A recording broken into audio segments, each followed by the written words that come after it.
Kaya hindi na ito parte sa kaso. At maintindihan nyo lahat ito ngayon sa harapan ko. Kayo nakikinig.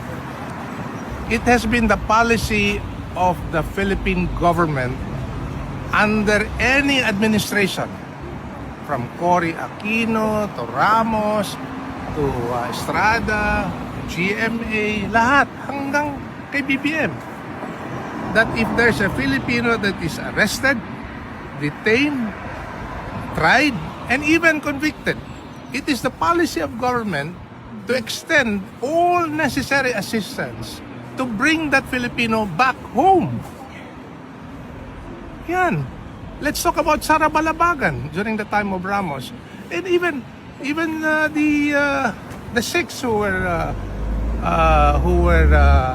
charged with espionage in China, or the 16 or 13 people who were charged with illegal assembly in some Middle Eastern country. I forgot now. Or even recently, sino?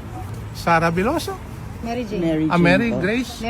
Mary Jane Biloso, who was already convicted for drug-related case. In fairness, to the credit of the BBM administration, she was brought home.